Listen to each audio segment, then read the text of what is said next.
So hello and welcome to this NPTEL course entitled Introduction to Cultural Studies, where we're looking at Ian Hacking's book, The Social Construction of What. We have already had 2 lectures in this text and we'll continue with this in this lecture and following lectures to come. Okay, so just to summarize very quickly what Hacking is essentially saying in this book, he's examining the dangers of simplification and reductionism, which can sometimes come with a purely constructionist perspective on culture. So if you look at culture as purely a social construction, if you look at issues such as violence, emotion, body, affect, etc., purely as social constructions, then there is a danger of reductionism, and he is examining that danger. So just to reiterate, he's not asking us to go away and move away from a social constructionist theory. He's completely, he acknowledges and he asserts the importance of such theory, especially when it comes to gender, especially when it comes to violence, especially when it comes to exploitation, oppression, etc. But what he's looking at is the excessive reliance on such theory, the excessive reliance on relativism, the excessive reliance on social relativism or cultural relativism, which looks at everything as a legitimate construct, which legitimizes everything as a discourse. And if, according to Hacking, if we allow that to happen, if we give a free will, a leeway to such legitimization, then obviously the problem becomes that we can't really critique anything without looking at it as a construct. And if the moment we call that a construct, we sort of lend some legitimacy to it, which makes it impossible to critique oppression, critique violence, critique abuse, etc. So this is a very important book, especially for the purpose of this course, because throughout this course we will talk about culture as a construct, culture as a textuality, which is changeable, mutable, etc.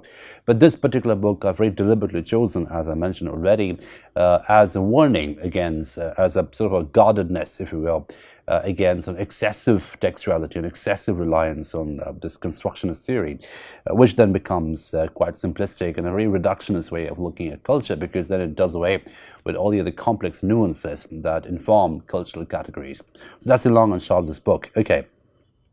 So this the section we'll start off with today, which should be on the screen, is a section entitled Gender, and this is where Hacking is looking at different constructionist theories which inform the knowledge about gender, which inform analysis on gender, and he draws in Butler, he draws in Beauvoir, and a whole host of other feminist critics in terms of understanding how the constructionist theory can be helpful as well as unhelpful in terms of looking at gender, especially in the world we live in today.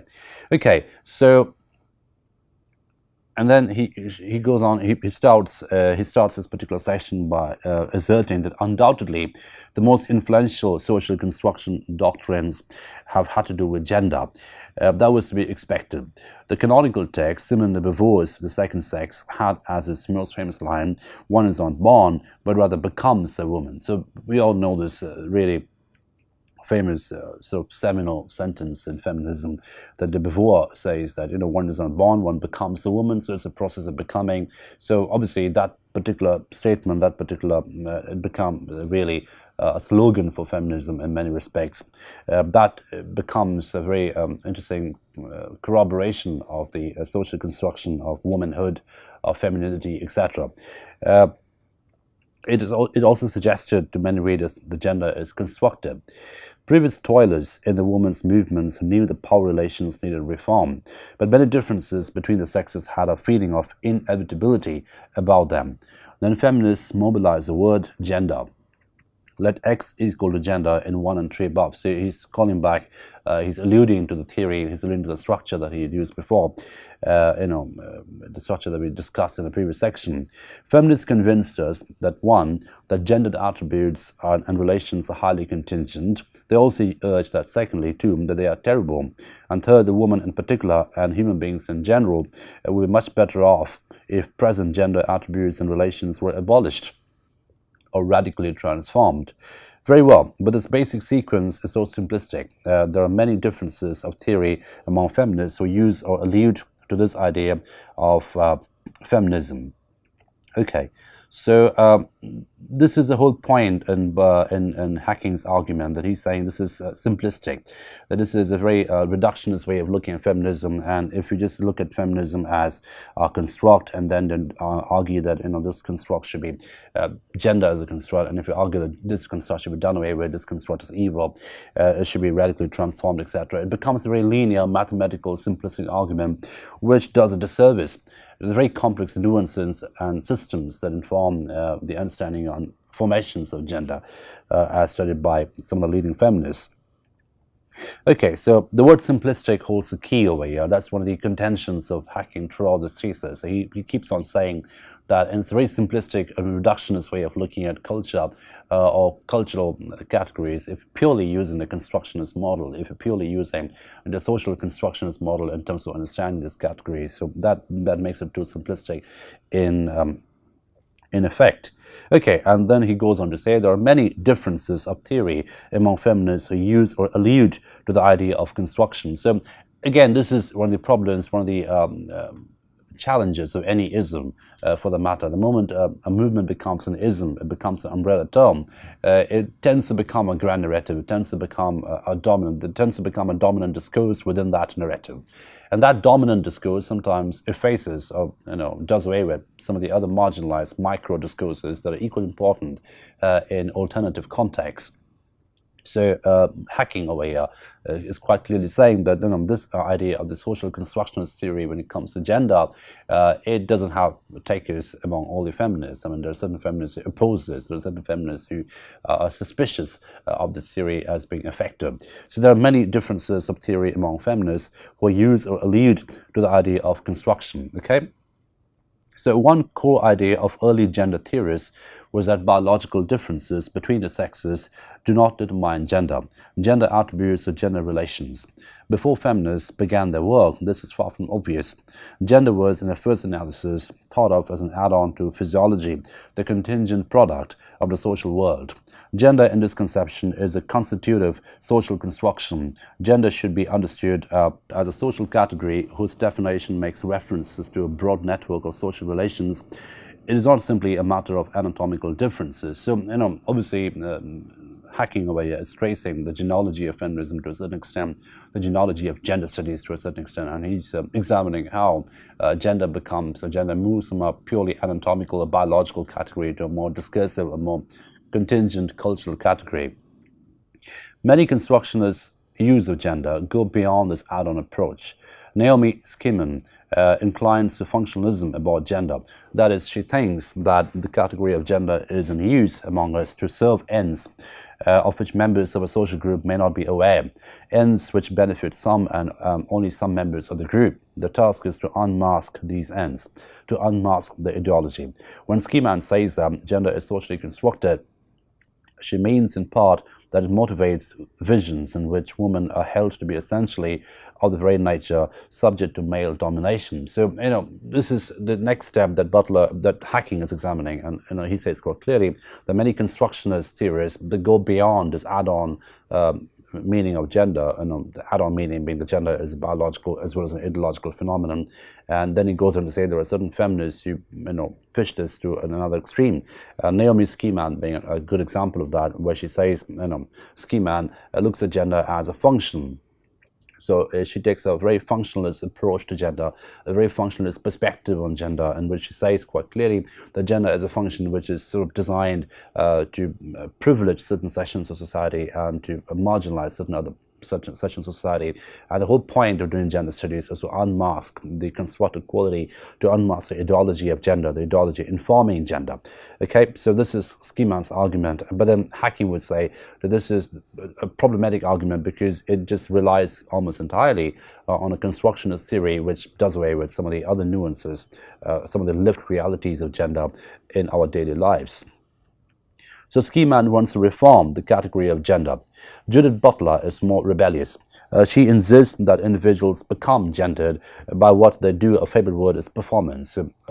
Alfred said we should remember Butler because we just finished Gender Trouble, and we saw how the word performance is a really key category in Butler because that determines gender to a great extent, that determines gender embodiment, that determines gender identity. Performance and performativity in Butler So these are the functions through which gender is arrived at, performed and embodied in different discursive situations. So performance is a very crucial category, a very vital category in Butler. She rejects the notion that gender is a constructed add-on to sexual identity. Male and female bodies are not givens. My body is, for me, part of my life, and how I live that life is part of the determination of what kind of body I have.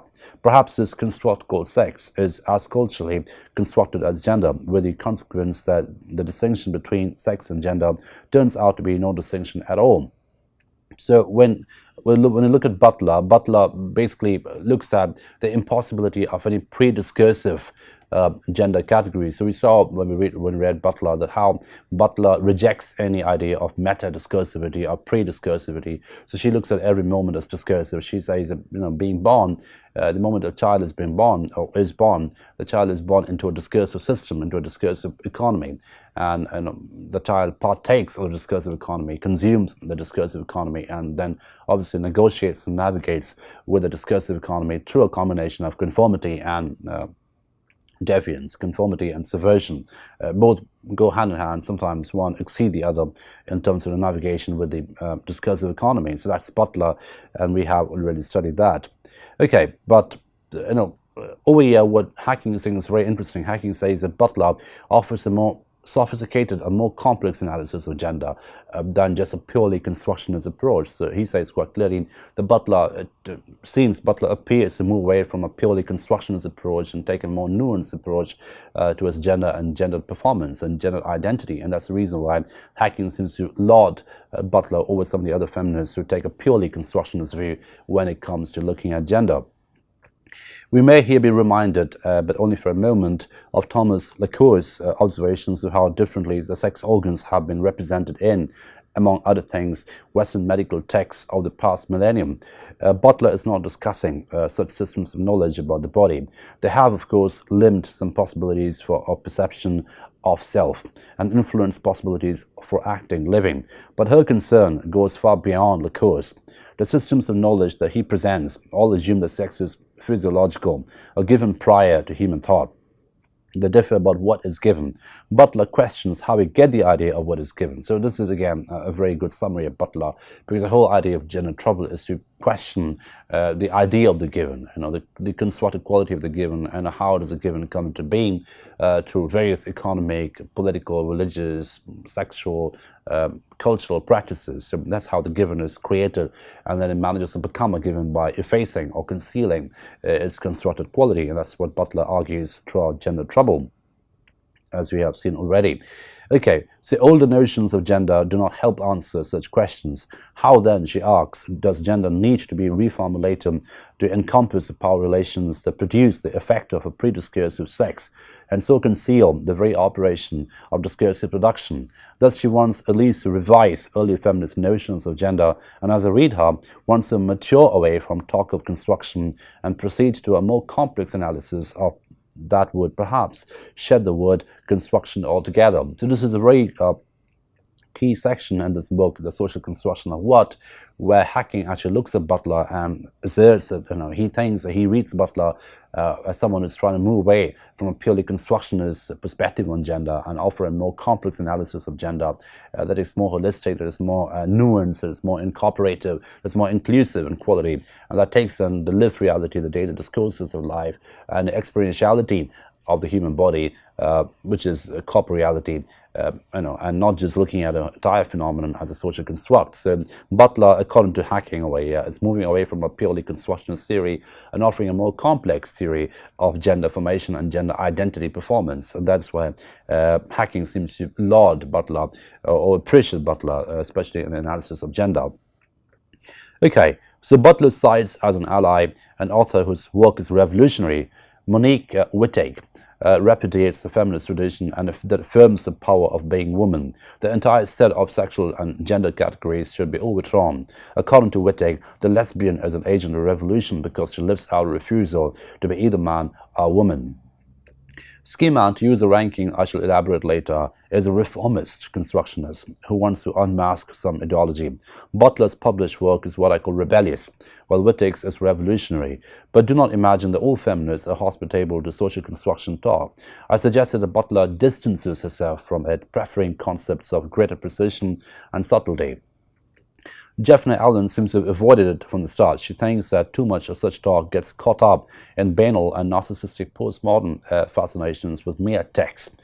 It diverts attention away from the basics like wage inequalities. Quite in opposition to Wittig, she suggests that it might be a good idea to refashion a specifically feminine sensitivity. She can be caustic about the idea that she herself is socially constructed. Which society did you have in mind? She asks. Okay, so at the end, Hacking is offering another example of Jeffrey Allen, who actually moves away or who rejects the social constructionist idea of looking at gender by suggesting that that obsessive attention to social construction can sometimes divert our attention to some lived realities, to some real crisis, some experiential crisis, some real economic problems such as wage inequalities, race problems, racial difference, etc., which are very real lived realities in everyday life. So what Hacking says away, drawing on Allen and also reading Butler in a certain way, is that an obsessive and over-determination of textuality and over-reliance on textuality can be a very, very banal, shallow postmodern way of looking at gender, of looking at the lived reality of gender. And this is, again, one of the problems in postmodernism, and that's something that any postmodernist, and I do consider myself as a postmodernist as well, in a very modest way, should acknowledge that postmodernism is always in danger of being reified into a very shallow rhetoric of textuality, where everything becomes a text, everything becomes textual, and that's fine, but then that sometimes diverts attention away from some of the lived realities of everyday life, such as wage inequality, such as economic crisis, such as racial problems, such as racial migration, such as abuse, violence, etc. So there's obsession with text, obsession with textuality, and postmodernism is something that Hacking seems to be rejecting. So it seems to be refuting and resisting throughout this particular book. And this is a very interesting reading of Butler, because it's very easy to look at Butler as someone who allies with a very linear, post-structuralist, postmodernist way of looking at gender. But what Hacking does with Butler is very interesting, because he says quite clearly that Butler seems to be moving away from a purely social constructionist theory of gender and instead looking at a more complex understanding of gender, taking into account the lived realities, the experientiality of gender as a phenomenon, as an embodied phenomenon, and not just as a text, not just as a rhetoric, not just as a linguistic discursive problem. So this is a very interesting way of looking at gender, and what Hacking does in this section is he takes gender as a category, a very crucial category, because it's something which keeps coming up in cultural studies, and you can't really do without it. You can't really avoid talking about gender. You can't really avoid talking about the gender problems we face every day in cultural studies. And he says if you're taking a purely constructionist perspective on gender, you are missing away. You run the risk of missing away on many problems, missing out on many problems of lived daily reality of gender. And then you end up becoming purely textual, you end up becoming purely rhetorical, you end up becoming purely playful, in terms of how you understand and configure gender relations. So this section is very important in this particular book. Okay, so now we skip a little bit, and then you move on to a section which is entitled The Self, which should be on your screen at the moment. So what Hacking is doing over here is very interesting. He's taking up different categories such as gender, self, emotion, refugee problem, abuse, etc. And he says that if you take these problems, which are very real problems, very real conditions, the self is a very real condition, gender is a very real condition, and if we are using a purely constructionist way of looking at these conditions, then that just limits us to a very textual understanding of these categories, and stops us from engaging with those categories at a lived daily level, at a real level. And therein lies the difficulty, therein lies a problem with social constructionist theory, that it sometimes ends up being reified and rarefied and moves away from the lived reality of existence. Okay, so The self is obviously one of those very crucial, vital categories that inform our everyday existence. And hacking over here delineates how an over-determination and over-reliance on social constructionist theory can offer a very inadequate understanding of the self, and how the self needs to be a more elaborated, a more complex phenomenon than just being considered to be a social construction. Okay. The history of modern philosophy contains many discussions that can induce talk about constructing the self. All of them, to foreshadow a theme developed in the next chapter, go back to Kant, Immanuel Kant, and his visions of the way in which both the model realm and the framework for the material realm are constructed. Take existentialism. So, existentialism is obviously one of the key philosophies of the self. It was phenomenally popular in early 20th century, and it's still very popular, and is considered to be one of the great philosophies in terms of looking at the self as an activity, as an engagement with the real world. So readers of Camus or the early Sartre can form a picture of the self with absolutely no center, a self that constructs itself by free acts of will. The constructed self must, however, accept agonizing responsibility for what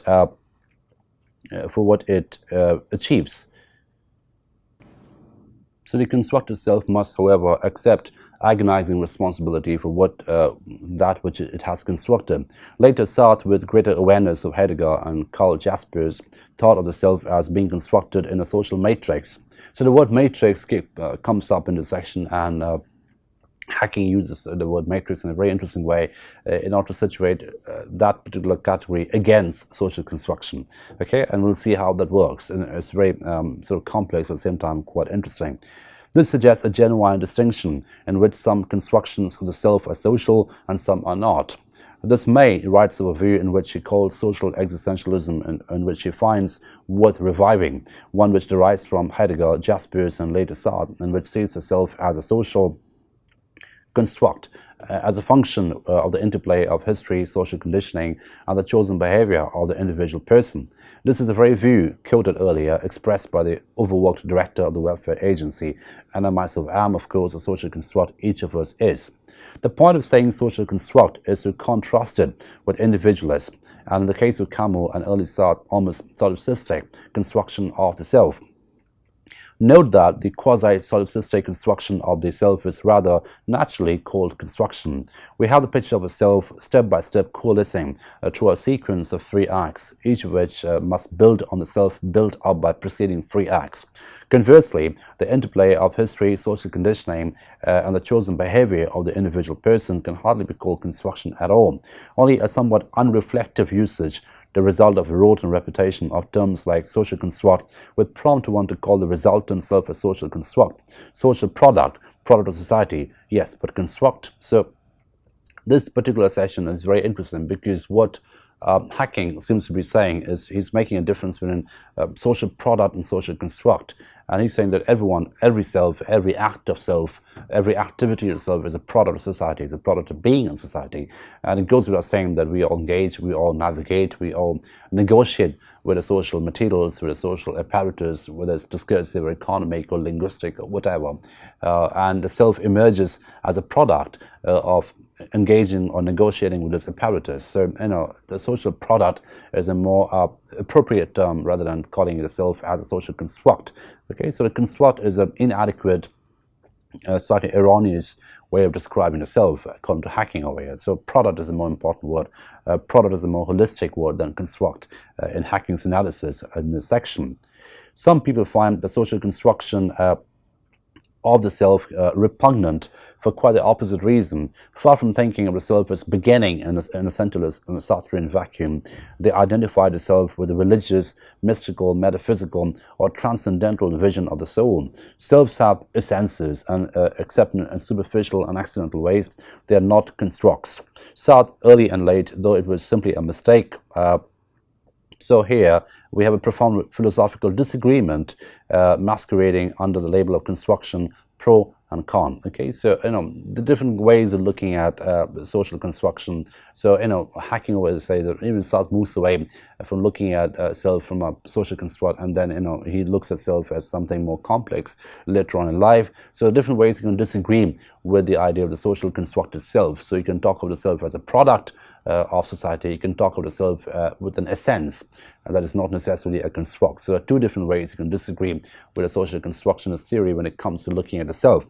A, looking at the self as a product of society and not a construct, and B, looking at the self as having an essence, which has a superficial constructed quality, but the real meaning derives from the essence. So these two perspectives, one social perspective and the other more metaphysical perspective, both disagree on the social constructionist theory of looking at the self. Okay, there is yet another ground of objection. So there's a third ground of objection that hacking is highlighting, more empiricist than the last. Today's English language traditions of political theory emphasize individual liberty and individual rights.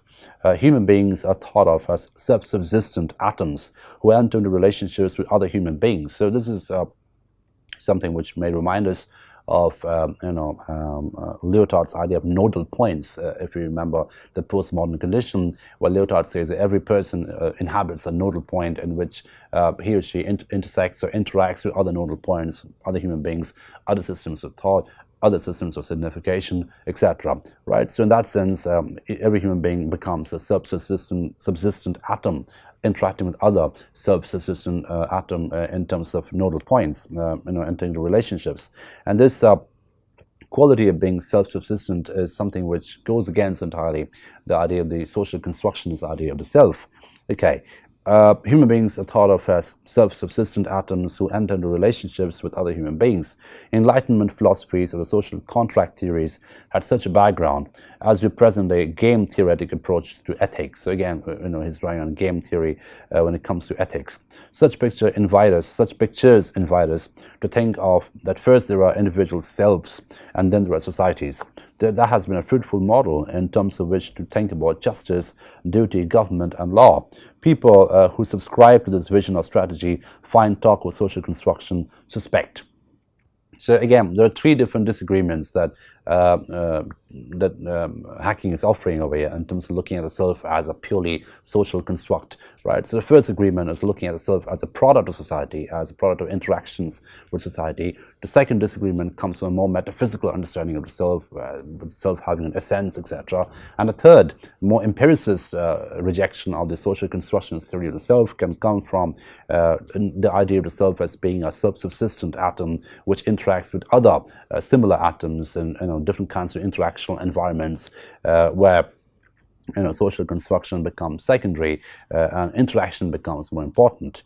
Okay, so others who began to by thinking that way come to realize that despite the upbringing and the assumptions of much of the political discourse that governs the societies they inhabit, the atomistic pre-social self is a harmful myth. They then find it rather liberating to proclaim that self is a construct. That is one reason we have heard so much about the social construction of the self. It comes from people who once found the notion of a pre-social self natural, even inevitable. They feel the condition has been satisfied in the present state of affairs. The atomistic self is taken for granted. It appears to be inevitable. Some thinkers find atomistic visions of human nature to be obviously false. Rather, we are born into a society, educated by it, and ourselves are sculpted out of biological raw material by constant interaction with other fellow humans, not to mention the material environments that our extended families and larger communities have made. Charles Taylor is one distinguished philosopher who takes this stance. He uses anti-Enlightenment German authors and its authorities in this connection, what he calls the Hamann-Heder-Humboldt axis. For such a thinker, there seems to be very little point in talking about a social construction of the self, because condition zero is not satisfied. The self, somewhat that is imagined to be, does not seem to be in the least inevitable.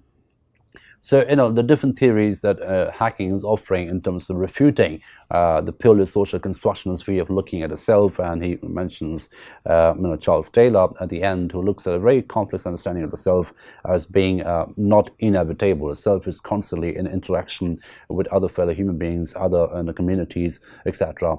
So in that sense, this interactional model of the self, this interactional understanding of the self moves away from a purely socially constructionist view of the self, which becomes quite narrow in comparison according to hacking. So I'll stop at this point today and we'll move on and continue with this text and lectures to come.